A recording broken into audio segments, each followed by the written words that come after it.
May have been in the same period, you know. I mean, like minds think alike.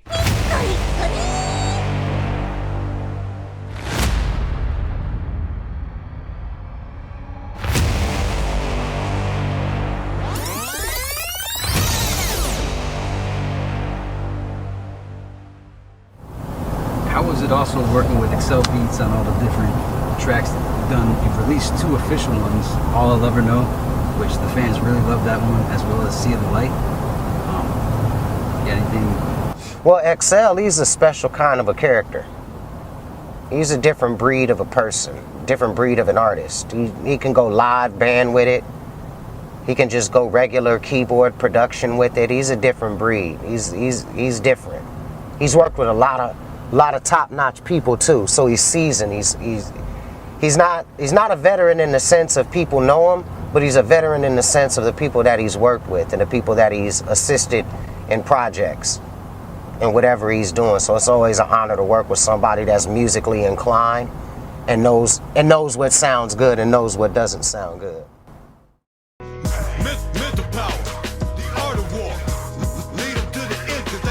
Here we go. Excelbeats. 1, 2, 3. All right, now this is the official interview. Welcome to the interview, Excelbeats. We're going to go ahead and talk to Excel, and we're going to get caught up on the seemeshine and the other career factors that he pursued in his career. This is Excelbeats. Welcome to the stream. Hey man, thank you for having me, man. I appreciate it. Yeah, so we were talking off cam the other day about a few things, and we were talking about the interview questions, and you brought up how all this started. Tell me how it all started from Kyan's mom all the way to Top Floor.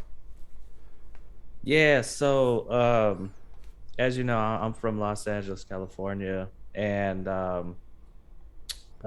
around the early 2000, well, mid to late, like 2006, 2005, 2006, I had a group called Top Floor. We had a studio in Hollywood, and at the time, honestly, I was homeless. I was living in my studio, sleeping on computer chairs.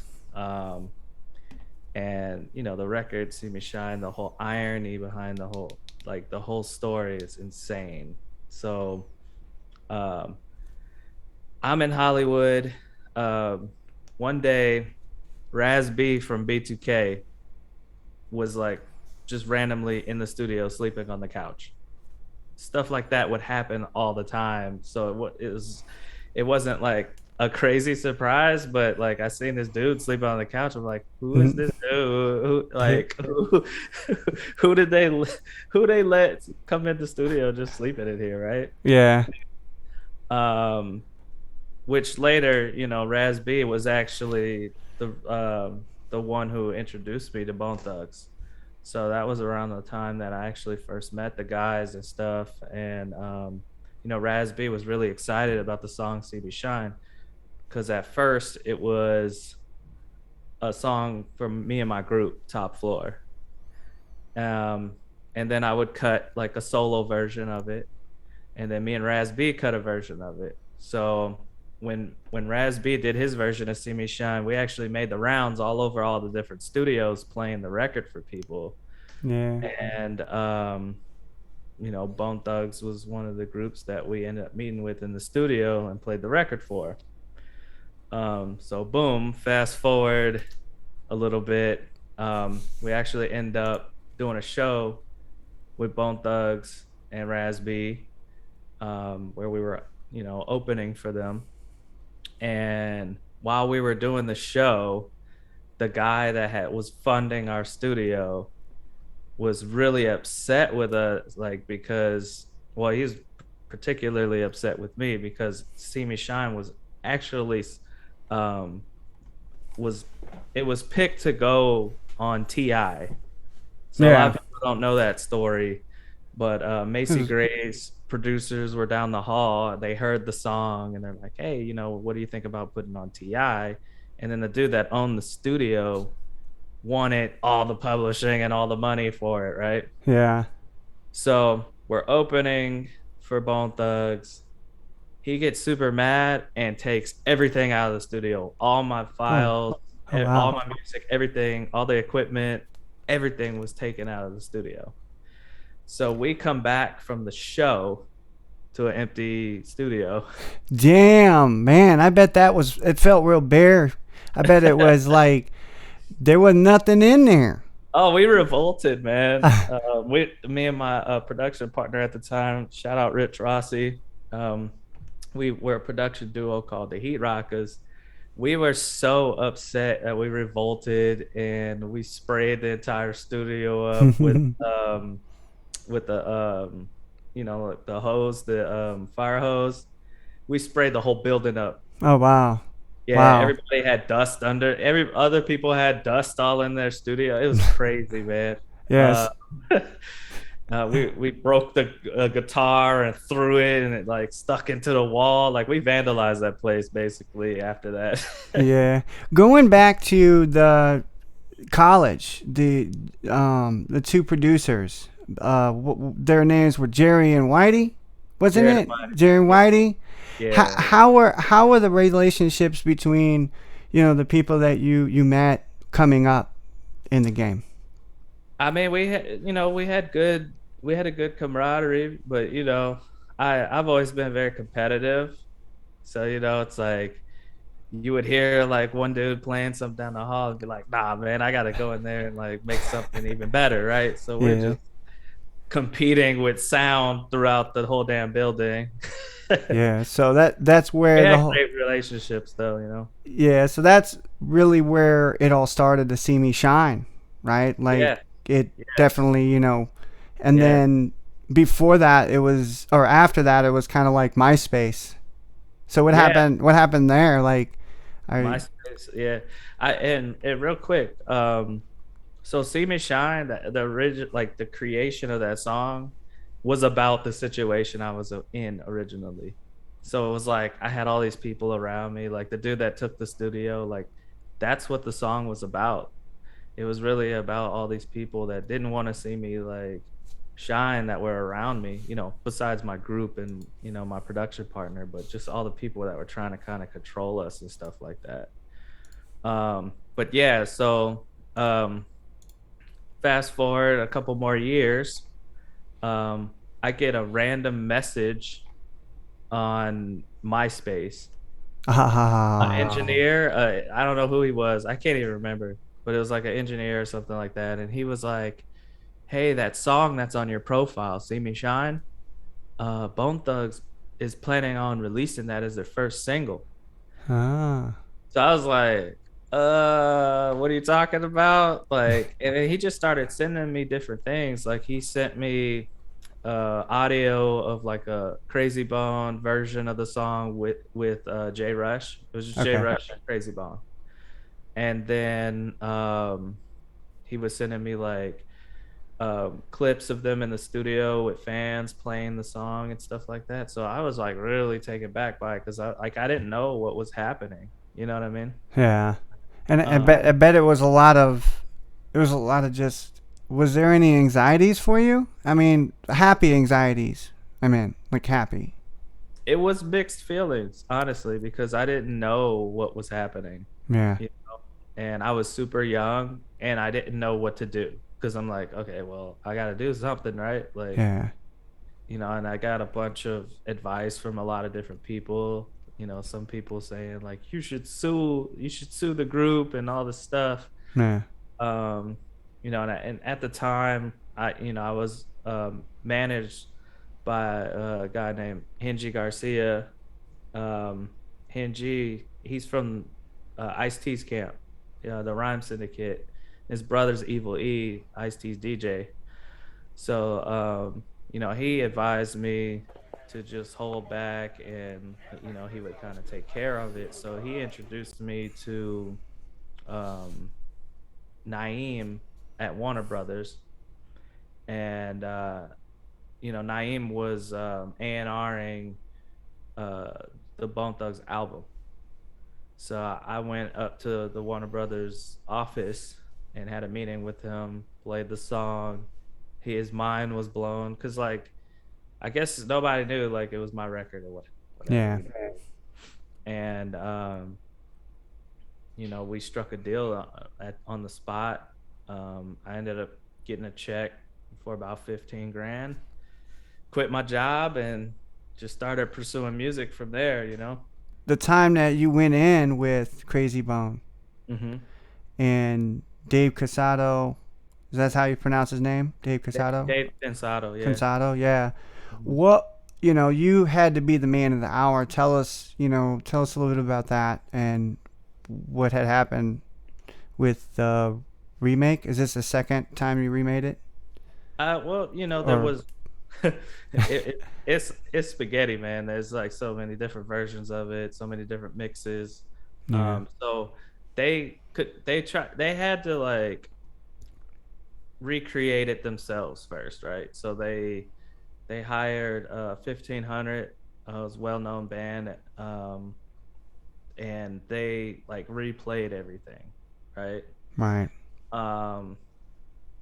So once I linked up with Crazy Bone, because they weren't really satisfied with the sound of it, because it's missing some of the elements that I kind of brought to the table. So after we struck the deal and I got paid, I went into the studio with Crazy Bone, and then we took my files, mixed them with the band stuff, and it's just started producing the Bone Thugs version of the song from there, me and Crazy Bone. Yeah It was man, I felt like I had arrived at that point, you know what I mean? It was like my time to like finally do something great, you know what I mean? I had been doing music all my life anyways. Yeah, there was feeling, emotions, like you sitting down with Crazy Bone. Was any other band members there? Or was it just you three? It was just us three, and then at the time, their manager was Bobby Francis. Okay. It was just the four of us. Yeah. And then, like, at manifesting the energy too as well. Like, tell me, like, during the session, how was everything going? Was everything just going smooth? I mean, everything was smooth on the. You hit any bumps? Yeah, did you hit any bumps? I did, definitely. Me and their manager at the time, like they weren't for whatever reason they weren't managed by Steve LaBelle at the time. So yeah. I kind of bumped heads with Bobby Francis a little bit. He on some weird stuff though, because he was asking a lot of questions about what kind of music I do and like all this stuff, and then he kind of got upset when I said I do pop music. Yo, I'm going live. Man, bro, this is Yes, sir. All right, man. So I'm gonna run. We can run one more or two more. And maybe on this next one, come here, I'll show you the frame rate kind of here. Okay. Of what you're pretty much, you got to stay within that painting there, but I'll show you what you just did. Okay. But what I'm thinking is, like, I'm going to run a slow-mo one, and then I already did the normal speed one, but then on the slow-mo one, I think you, like, get more emotional with it. Okay. And then on the normal one again, maybe you can just bounce back and forth, but stay in between the gold. And the irony of it all is, like, he's like, "You're not pop, Will.i.am's pop, right?" Like, it's a moment I'll never forget. But the irony is that when Seemeshine came out, the general consensus was like, this is the most pop, like, Bone Thugs has ever gone, or like all this stuff about pop and Bone Thugs. It was like mixed in headlines and stuff. So I'm like, exactly. You see what I'm saying? Like, and Chris, that may have been, I don't even know what time period this was, but I know Crazy Bone had a few mixtapes, fixed tapes or something. It was a pop remix of like Katy Perry or something. Like, I heard this one with him. It may have been in the same period, you know. I mean, like minds think alike, you know. Yeah, for sure. Frame. Gotcha. You feel me? Because then I can kind of just speed through it and make it look like you're moving like at the speed of light or some shit. You know what I'm saying? Are they already set right there?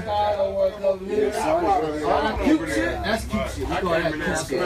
Like that. IBR, that's cute. Like shit like this. Doing the video. Oh, snap. Excelbeats is in the motherfucking building. What it Come do? up here, we got Facebook. I'm live too. Hold on. I can see 3 of us. It's 3 of us in this motherfucker. Yo, it was good. All I ever know video shoot, getting it popping. I'm gonna give y'all some sneak previews on it. Got Excel rocking, looking dope as hell. It's about to be nice. You know what I mean? We doing a play on the Inception movie. That's the only thing I can tell you. You know what I mean? Making it happen. I want to give a big old major shout out to Clay Barber out there. You know what I mean? For putting this together and Brother shit. Clay, what Brother up? Clay, we love you and shit. Much love. You know what I'm saying? We got Nemo in the building, directing it. You know what I'm saying? We had the #1 black-owned business out here. This whole block out here is black-owned businesses out here in Minnesota and shit like that. So that's what's going on. And we rocking like a motherfucker. Yo, what's going on, y'all? What's up? What's up, what's up? Jameson, James Dunn, Detroit in the building. Indeed. Thank y'all over there for sharing it. We appreciate that shit. Instagram. This is Facebook right here? This is you on Facebook right here? Facebook. What is it, Brian Whittaker, or is it excelbeats? Both. Both. Brian Whittaker, Excel motherfucking beats. We finally getting in here. We got 3 major projects coming out, and this is the last project. We couldn't shoot it in Houston because of the floods, but we were scheduled to shoot it in Houston, but we had to get this project out to y'all. Misery, also the documentary, also All I Ever Know, Misery, All I Ever Know, produced by Excelbeats, music extraordinaire, musician extraordinaire, vocalist extraordinaire. I can't wait for y'all motherfuckers to hear him and enjoy his motherfucking music. I know, you know, since we've been linked up along with Mr. King, August King, what's going on out there since we've been linked up. You know, it ain't been nothing but great music coming out. Shouts out to Bone Thugs and Harmony as well. My son, Lil Busy, Bloodline Harmony, and so on and so forth. But this is what we doing. Facebook, Instagram, we live. Y'all know I was coming at y'all to holler at y'all. So we motherfucking rocking like a motherfucker. That's all I know, man. That's all I know, all I ever know, man. Bone, put him in the zone. Hit him in the head and let him be there right alone. Ain't even done anything and he don't know what he said. I guess he really wasn't ready for the crown. Take another me, niggas can't see me. I'm in the studio blow with a green drop. Oh, where we gonna go? Where we running for the... And we... Shit, I ain't mad at any nigga, put the rattle with a nigga. It don't matter with a nigga cattle with a killer, cause he don't think that he human. Put the saddle with a nigga, cause the CD ad is ruined. I'm a matador, and if you can envision what I'm doing, it's a metaphor to you and you can get into it. If you want it, you can do it. Pussy with it to go, sleep with it low. That's all I'm gonna tell y'all. But we're putting that together, the whole thing is gonna be hot. I had to make sure that we did something real hot, cause we just put out the New Waves project with Crazy Bone. Shouts out to Crazy Bone, and the entire Bone family and shit, but I had to do something that's up to par with New Waves. You can't just come out with some bullshit after, you know, New Waves. So we're doing a video for this, Misery, you know what I mean, with the whole Jesus Christ vibe and the Roman vibe. Y'all gonna love this whole thing. That's how we rocking. You got anything to say to these crazy Clay Barbers in the motherfucking building? What's up, Clay? It's Clay. Clay, you right over here. There you go, right there. Right over there, right there. There you go, Clay. Right Clay, man, that's the man behind the magic right there. Man behind the motherfucking magic. I cannot wait for y'all to see what he's doing. Chet's Republic. We're gonna be releasing Misery and the project out in Chet's Republic first, going overseas with it, promoting it everywhere where we're doing it, and many more things. And check out everything that Excelbeats does. Check out everything that Clay Barber does. Check out Bloodline Harmony, Bone Thugs and Harmony. We here, man. Only black owned, motherfucking whole street black owned in Minnesota, man. It's love out in this motherfucker. So we rocking and shit. We all rocking out in this motherfucker. Aunt Jones is in the building. What's up, baby boy? I can still see your face in my mind and shit. I can still see your face in my mind and shit. Indeed. So that's what we going. What y'all talking about? The interview with Lil Busy was Price. So y'all got to see the interview with my son. That's a beautiful thing. I appreciate y'all checking that shit out. That's a lovely, lovely thing. I brought up the fact. You remember the little quote thing? You don't want to fuck yourself over because one wants more than they think they can deserve. That. I remember like what I was saying. Yeah, I had. Okay, so I think what we were talking about. I just went with it. I just. Yeah. That, yeah, and then like I like the MySpace. See, your manager, he had contacted you, or some manager. What was his name again? The manager that contacted you. I don't know the dude that hit me up on my. I don't remember. Oh yeah, that's what we were. Okay, all right. Like an engineer or something. Yeah. So we did talk about that, and then Kush, the situation between Kush. Yeah. We had took that one. We talked about that. Let's see. Yeah, that's just. I had wrote some stuff down. Tell me how you release the title. Oh, let's do that. Let me ask that question. So this one right here. Sorry. All right. And action. So tell me how you released the main title for seemeshine, and what type of numbers did you see the record? Like my own version? Yes, your own version. That's the. You know, I never really released it. That's the thing. You know, like it was just a song that, you know, everyone heard and was just in love with it. And so I never seen any real numbers. Like I just had it on MySpace. So I'm still curious on how Bone Thugs, how it happened, how they really got, like, you know what I mean? Because all I know is I was around them, you know what I mean? And honestly, when I played the song for them the first time, Crazy Bone wasn't there, but there ended up being a Crazy Bone J Rush version. So I'm like, how did this even happen? And you know, I never like cast any judgment or even like tripped on Bone Thugs or anything about it. You know what I mean? And I think a big reason about that is because like I really feel like I manifested that situation.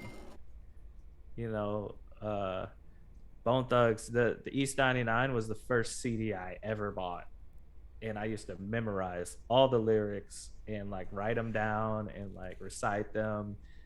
I remember being at a family gathering one time. I'm just a little ass kid, and the song East 99 came on. I grabbed the TV remote and I just start performing it in front of my family. Oh wow! So it's like, it's so bizarre that, you know, they ended up being the first group that I worked with, like the first big group that I worked with, you know, because they were the first big group. They were the first big group to me, you know what I mean? So, you know, I think, you know, the universe kind of like put that together. So I kind of let things go smoothly, you know, business wise and all that stuff. I didn't want to cause any you know. Yeah. Have they talked to you? Have they reached out to you to see if maybe if you wanted to do another collaboration or anything? I still work with Busy from time to time. I haven't spoken with the group or anything like that. At one point, me and Crazy Bone were working on the See the Light record together. And I kind of lost touch with him. He changed his number or something, and then but I've always been tight with Busy, and it's so weird because one of my best friends ended up kind of managing Busy, so like I always stayed connected with Busy, so I ended up getting Busy on the record. Yeah. And we did the See the Light project. So we're actually in the process of rebranding a record that didn't get too much shine. I think was because of how it was branded. Like people don't even know it's there. and I think we're gonna repackage it and put it back out. But yeah, I mean, Wow, that'd be nice. I want to. I definitely. I'm definitely encouraged to listen to whatever they haven't put out, or what you haven't put out. So I'll tell you this: I've got probably 1 or 2 albums worth of material recorded on Busy Bone for sure. That's never been heard. But that's common. People pick whatever they pick to put out. yeah. You know what I mean? Like, I've worked on so many projects that didn't see the light of day. I did a record that was for Lady Gaga, Dr. Dre, and the song didn't end up coming out because Disney had a sample and Disney owned the sample, and it was just a mess. Oh yeah, I bet getting that clearance was gonna be even sending that NOI over there and everything to get that cleared. Wow. That's one of those royalty checks you get. You got the biggest record in the country. You got 25 cents. Right. So, it happens. But yeah, me and Busy are in an okay spot. But I haven't talked to any of the rest of the guys or anything like that. I'm still really good friends with Raz B. So I don't know. I mean, I would love to work with the guys again. You know what I'm saying? Like, I think the fans really, and they show that they really love the music that I do with them. And, with Busy Bone, especially, like, the All I Ever Know record, that's one of his top streaming records right next to, Thugs Cry and all that stuff. So Thugs Cry. Yeah, it shows that the numbers show that they like the work we do together. So I don't see why we shouldn't continue to work and stuff like that. So we'll see. What's your favorite top songs of Bone Thugs and Harmony? And including all the members, even Bloodline Harmony. I mean, I'm a pop guy, so their biggest record, Crossroads. Yeah. And I was a real big fan, obviously, of the record that they did with Tupac. That was, yeah. Doug Love, or it was Doug Love, right? That was my jam right there. Yeah. For a long time. Wasn't it Doug Love? Yeah, I think so. Doug Love. Yeah, something. Yeah, I'm pretty sure it is. I haven't heard it for a while, so like it's still reinsurged though. Like we're talking about reinsurged. JC wants to reinsurge whatever he can for excelbeats, Bone Thugs and Harmony, and any affiliate people under the umbrella. Because that's what I'm like. I set out to meet. Like my whole story is like setting out to meet people in the Bone Thugs and family.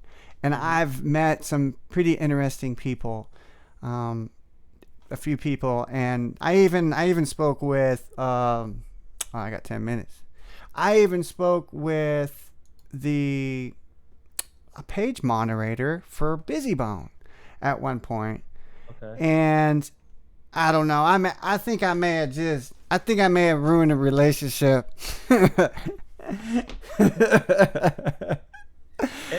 I pushed the gun a little bit, and he's like, "Nope, block." Yeah, it's sensitive. It is. People like, especially like Busy Bone. He's not in like a, in like a weak sensitivity way, but that people take their art very seriously, and that they're sensitive about what they put out into the world. I can understand it. Yeah, it is, and like my experience is just meeting people, and even today, like everything is just new to me, and like see the light, from what distance it is from, and with the experience and time that we've spent, I've enjoyed every minute of it. I've learned so much of stuff about you and your career, and and I will bear this testimony. Anyone watching this stream, you should definitely share it. You should get the word out. Put the word out, please. For the Midwest area, St. Louis and Illinois, and Artists United Network that's going to see this, share it. Share it. Support people and that's Excel Beats. You know Excel Beats. Support people you know. That's right. That's right. We gotta support each other. You know what I mean? Right. Again, Exactly. back to us being humans. Right. What got us this far? Yep. Because we learned how to work in packs, and we learned how to work with each other, and that's how we progress. You know, as humanity. So I think it's really important. You know, definitely share it. Yeah. You talked about mindset in that last interview too. Mhm. What you look for in mindset. Because what do you look for in mindset? I think because I used to march drum corps, right? And it's really everything. Like, I think success is based off of a type of discipline that you have to have, right? Um, what I notice is that, especially people that are new, they don't believe it's real. They have a little bit of doubt back there, right? And it's really about believing in yourself, but really putting in the time, and really focusing on one thing, and creating a plan. And if you can do that and you follow your steps, it's going to work. But people just they walk around with just a little bit of doubt, in my opinion, can ruin it. It's real. Like, you can really, and I'm a testament, like, you can really, if you're a producer or an artist and you want to do some big things, you can really do it. It's really there for the taking. You know what I mean? But you got to make hot music, and Hmm. you know what I'm saying? You got to take the right steps. You got to be methodical about what you're doing, and you got to really focus on what it is you're really trying to achieve, you know? Yeah. And then, a lot of times you find out that it's not what you thought it was. You know what I mean? There's a lot of situations that I went through, and I'm like, dang, should I have met my hero? Because I got, how they say, you don't want to meet your heroes. Hmm. I think that's a real thing too. It's like sometimes meeting your heroes could kind of ruin things. Not speaking on bone or anything like that, Oh but yeah. I'm saying though, like, just remember what you're doing it for. If you really love it, you have to really love it, because music is hard, a hard business. It's got to be something you're willing to do for free, because you never know when your time is going to be, and you never know how long it's going to last. Yeah. So, you know, you got to take some books from, like, the the like Buddha quotes and stuff like that. I feel like I read a lot of that stuff. So, like, I feel like that the mental state and mental mind of someone, of a human being, and what we can achieve is so much more with that type of thinking. You're exactly right. Like, I'm a sure. big believer of anything. Like, honestly, I don't like believe in just one thing, but I believe in trying different things. And over time, I think someone can learn what their true values um, that are in front of them to 100%. really relate to the type of people that are like-minded. So, Yeah. yeah. I So, mean, that focus though, like, I'm telling you, it's like, especially as a youngster, like, you're gonna have situations where people want to come hang out with us at the club. You know what I'm saying? yeah. And it's like, nah, I'm working. You know what I mean? Yeah. It's fun, but it's also work. It's a lot of work. You know what I mean? So I think that, not there's a lot of distractions. You gotta have, like, that tunnel vision. You really gotta focus on your plan. And if you do that, the result is something's gonna happen. You know. But it's a it's a song and dance, man. You know, like Jay-Z said, I'll teach you how to move in a room full of vultures, right? Uh-huh. So it's it's a tricky business, like I said before. But focus and hard work, mindset, You know, it's what it's all about at the end of the day. In your book, in the Seven Elements book, Mm-hmm. that the Seven Elements, I've seen that. I haven't purchased it. I haven't got it yet, but I'm interested in it. Yeah. And I heard also too Clay.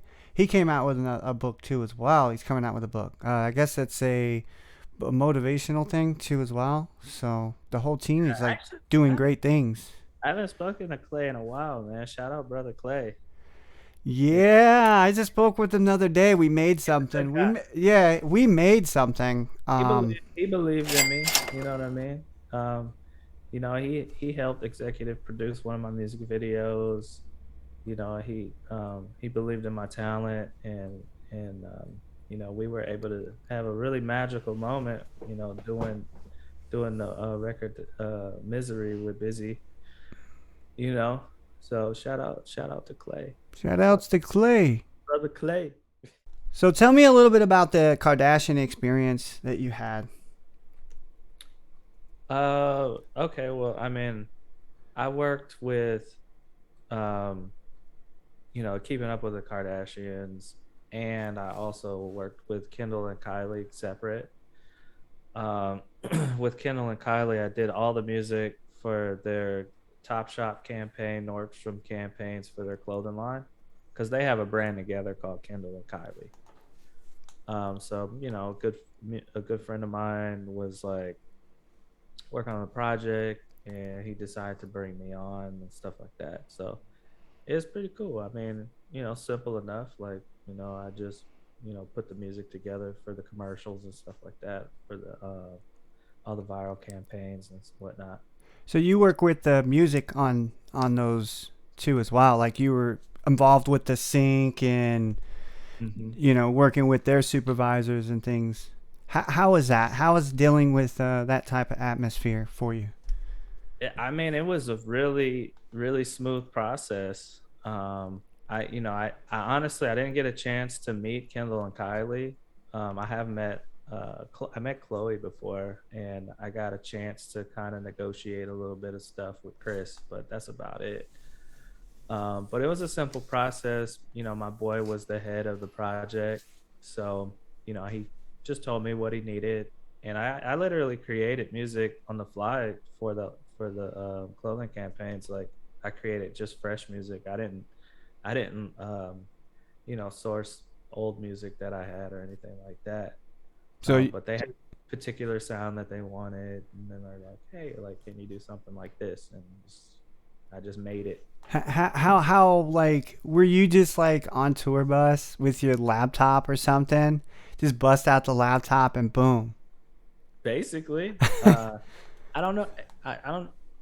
Was I on tour? I might have been on tour actually. I'm not sure where I was in the world at the time I was doing that stuff, but yeah, I was moving around a lot. So Yeah. yeah, I mean, that's basically what it was. Like, they would ask for something, I would send it back the same day. You know, like, I was really, you know, working diligently on it, and it was real time stuff happening. Um, and what was cool was I was able to take these little sound bites and little loops and stuff and turn Uh, them into actual songs, see. which helped kind of elevate what I was doing too. Because, you know, as the commercials and stuff came out, people are like, "Hey, where can I get that song?" You know, Yeah. So you I know. Sorry to cut you off, but I noticed when I did the first video, I noticed people were asking for the song, so I was like, I'm gonna make a whole song. So yeah. then, like for the next, because I did like a whole bunch of commercials. I don't know. I don't even remember how many, but I turned them all into songs. Oh wow, yeah, because you're dealing with you're talking about sound packs and stuff. I'm pretty familiar with making them. So, like, did you sound bites? Was that what you're calling them now? I guess with TV jingles or how?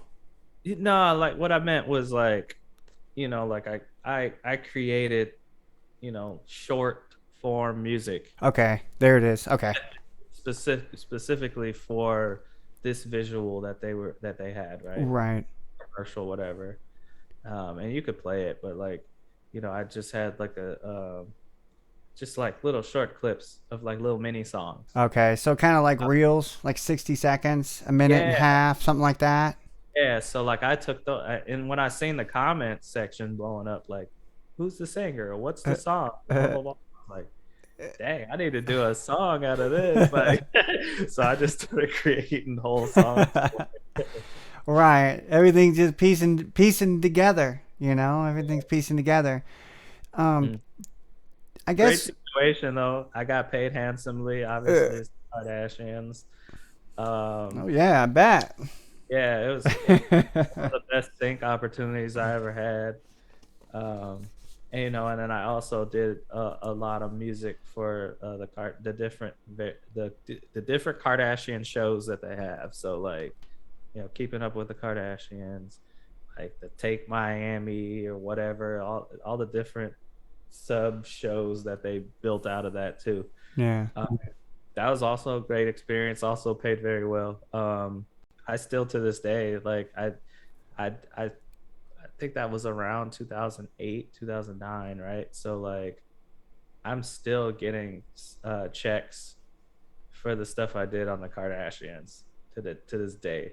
Oh, well, the TV series, I mean, I'm gonna have to watch it because I'm just a fan of your music. So I had no idea until recently. Like, I'm looking at your credits and I'm looking at Kardashians and I'm looking at some of these bigger celebrities, and I'm like, well, man, this is just amazing. Like, it is. It's just amazing, you know? Well, you know, licensing in general is just like one of the biggest and best bags any producer, writer, artist can go get. A lot of people overlook it, but it's powerful to get your music on the right television, the right media, because not only do you get paid handsomely up front, but you get back end pay.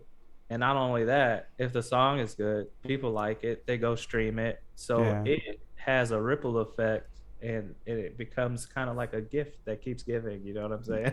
Yeah. And it just keeps rippling. Like, it's sort of like kind of like borrowed credibility at the sense, but it's moving. It's moving. It's moving. And when you sync a song, I don't know if it's just like in a system or whatever, but different shows will start picking up the same song. They start using the same song on different episodes. Like, there's like a like that's your publisher probably pushing it out there, maybe. Like, hey, this is, well, don't they have numbers in the back end? I've seen some of the spreadsheets. I have a couple, like a buddy of mine, Brandon Wells, and he showed me some spreadsheets of his TV networks that play his music, and I'm looking at these long lists of paper, and it shows you the networks and it shows you the percentage and numbers on the end if you print it from his perspective. But I do know it's pretty complicated, and you definitely need, like, yeah, that's complicated. So I'm reaching above my pay grade here. Excuse me. Like I said, this is JC on set. It's interactive. Ask the questions, even if you have to show humility. Man, I don't really care. Like, I show my humility a lot, and a lot of my podcasts that I do. So, I mean, it just shows. You got to, man. Yeah, it shows. People know if somebody's being fake or if somebody's being real. You know what I'm saying? Yeah. And moving on, we were going to talk about Taj, right? Yeah, Taj Mowry. Taj Mowry. Yeah, that, you know what, Taj is one. People don't know this, man. I think a lot of people don't realize this, but he is so gifted. He is one of the most talented people I've ever worked with in my life. He's the type of artist that, because, you know, people know him for acting, you know what I mean? But he can dance, he can sing, and he's so easy to record. Like, his voice, his vocals, he's just like one take, you know, the song's done. He's just like that good. yeah, so like that he's been one of my brothers for a long time, and sad to say that we haven't, like, we kind of fell out. I don't like, we didn't have an argument or anything like that, but our friendship kind of like, we kind of went our separate ways with our friendship, just on, I think, I guess just because of like some business stuff. But you know that guy's mad talented. I loved working with him, man. We recorded probably 100 records together. Nice. Yeah, unfortunately they never got to see the light of day, but man, that dude, he could he could be just as big as Bruno Mars. He's that talented, and that's saying a lot because Bruno Mars is like amazing. The Weeknd, all those kind of guys, like he's that talented. Mhm. you know. Yeah. Plus, he could dance. Shake It. Does he have a TikTok? I'm not sure. Probably. We're gonna have to break that out. He's on social media for sure. Yeah. You know what I mean? He's active on social media. How are you? I have a question. This involves TikTok. How are you adapting to TikTok? Not well, not yet. Me. Yeah, there's a lot there in that new sync realm and the usage.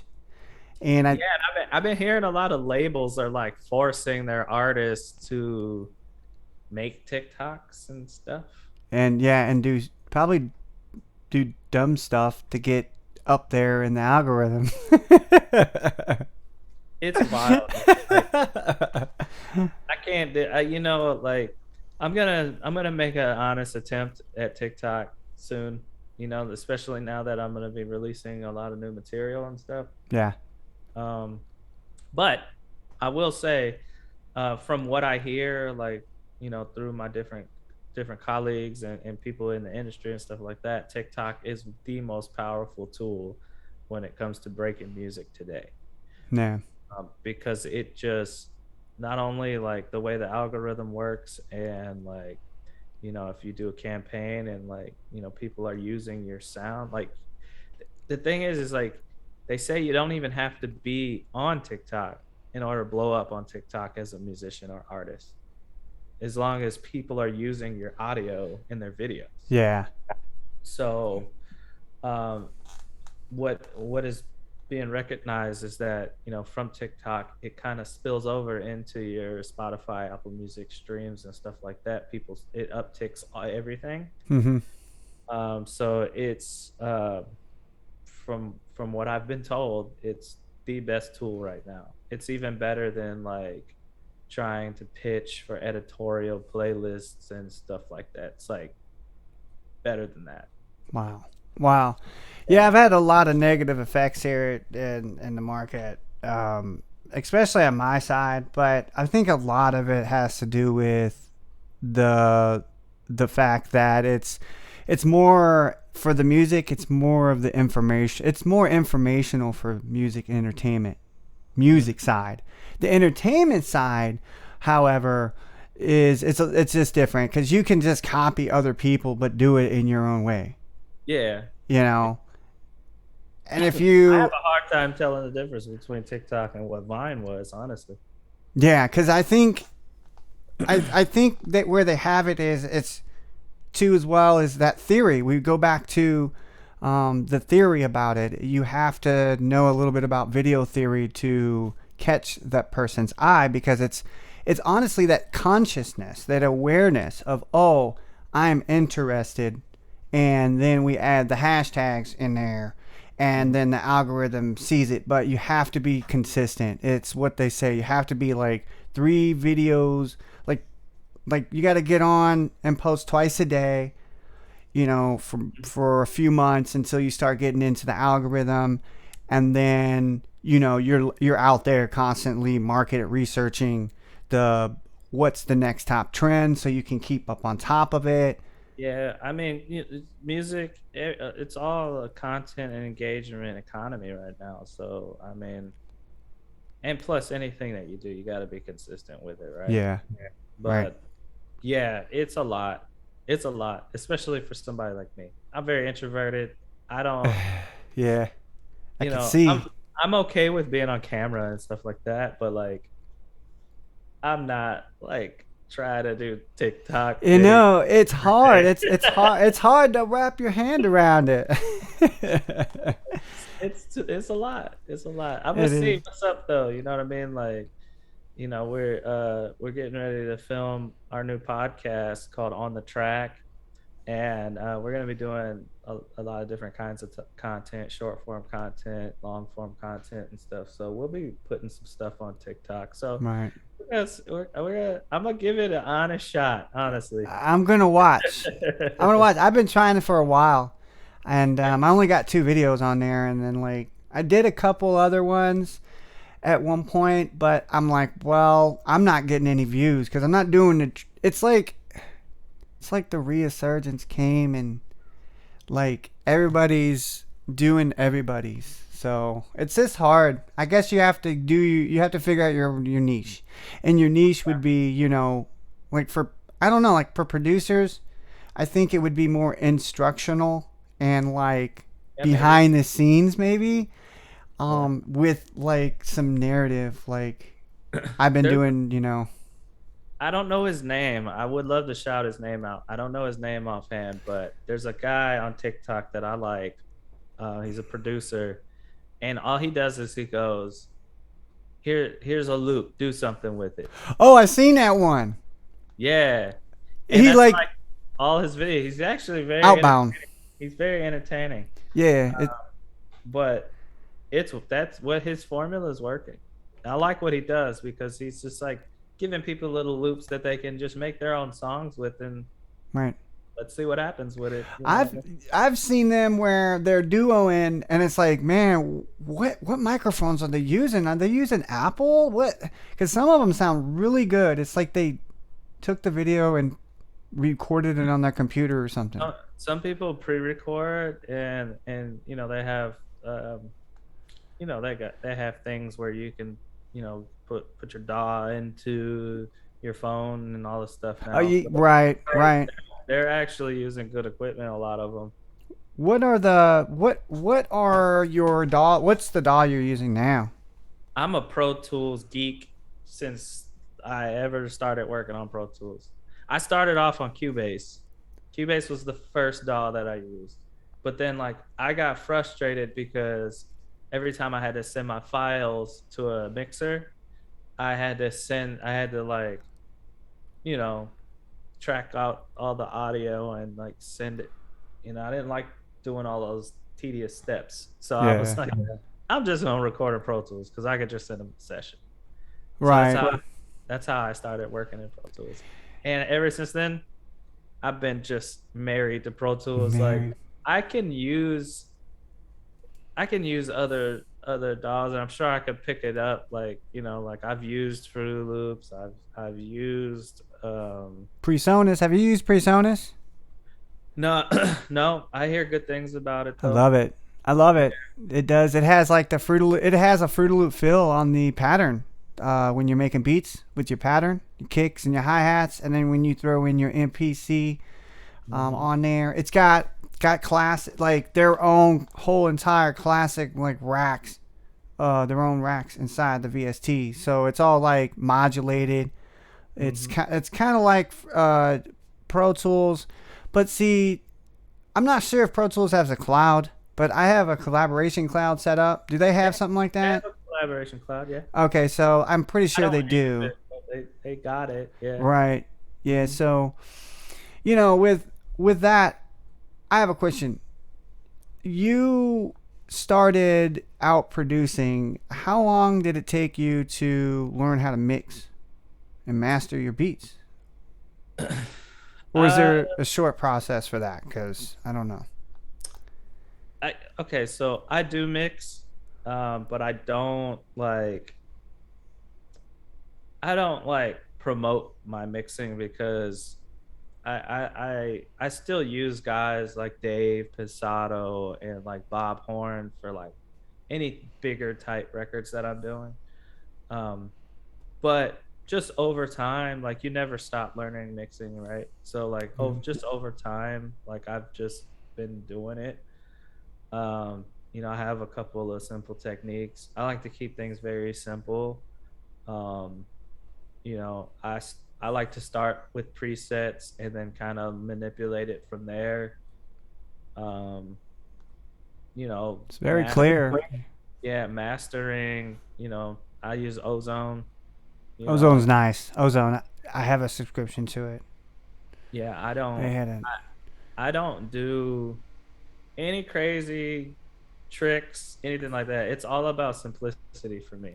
Right. So, uh, I forgot who told me this.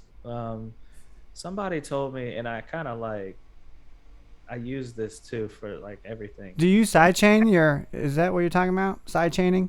It's Not pretty side, common. Like, not I do sidechain, but not sidechaining. okay. But they basically they told me the ultimate goal is to get everything down to one track. So like I'll take all the instrumental, like the whole instrumental, all the tracks, run them through an aux, and then like just mix on the track, and then I do the same thing with the vocals, and then like I add very limited, like I'm very limited on what I add, all about simplicity, to the point where I'm just working with these two dials at the end, Right. and it's just about that leveling and all that stuff from there, and then I run it through the master, and that's it. And that method has just worked for me forever. You know what I mean? It just keeps things simple, and it keeps makes sure that there's room for everything that's on the track, from vocals to the instrumental. And I really treat vocals like I treat my vocals like an instrument too. So it's all about space. So like if I'm mixing, because like I mix down my own stuff, right? Like if there's a sound in there that's competing too much with the vocals, I might rip it or like turn it down. And I Yeah. just like to leave space for everything to lock in, and Yeah. then just run it all out through the master, and that's it. You know, basic basic works. I think basic work. It's all about your ear too. It's like a lot of people in the beginning, they like to over compress, and they go for the loudness factor and all this stuff. I don't even think about any of that stuff. I just I really rely heavily on my ear and what sounds good to me. Dave Pensado, he told me that everybody can mix. Anybody can mix. It's just about your ear. you know so like I kind of run with these little tidbits that I get from these guys, and I implement it in what I'm doing. Yeah, I have one more question for you. What are some of the inspirations in your life today that inspire you to keep working hard on your music career? Ooh. I mean, I get inspired. Honestly, I get inspired by other people, like the other musicians and artists, like hearing stuff that's new and fresh. But I'm very self-contained as well. Like, I just really enjoy doing it. You know what I mean? And I'm self-contained. Like, I can just, I don't need any extra hands when I do music, even though it's really good to collaborate with people. Don't get me wrong, but I don't have to. Like, I could sit down, make a whole song from scratch, from the music to the lyrics to the melody to everything. Just sit down and do it in one day and be done. I recorded two songs a couple of days ago. I sat down, I had my uncle on the FaceTime, and just wrote two songs. You know what I mean? I just love it. Like, I don't necessarily need to be inspired by anything. Like, if I'm in a good mood, I can write records. So like, it's just all about my mood at really, a lot of artists, they thrive off of misery, right? I'm not one of those type of artists. Like, you know if I wake up and it's sunny and I'm like feeling good, I can just write music. you know but I'm also like, I get inspired to do music when I hear a lot of good stuff. Like, And I listen to a lot of old school music too. So like, you know, yeah, there's no telling where to do it, but it's just a thing I'm able to tap into. You heard it first. excelbeats.com. Don't forget to check out the website. Check out his portfolio. Okay. Check out the website. If you're an artist and you're looking to put some music out there, go to eclipsedistro.com. Yeah. You heard it first. You heard it first. He's also got he's also got the music distribution, like he said, Eclipse Distro, music production, mixing and mastering services, and web design. If you want your brand to stand out, you got to hook up with Excel Beats. Text him, tell him that JC sent you. He's gonna hook you up. All right, now, thanks for watching the interview, and this has been another On-Set podcast by JC On Set. Till next time, guys, peace out. Maybe I feel your soul with every breath I take, and I know it's love. You sealed my fate, yes you did. I wanna study you. Your body is a work of art. I wanna master you. I'll show you your heart. Whoa, whoa. Girl, I'll show you a side of yourself you never knew. The clouds move away.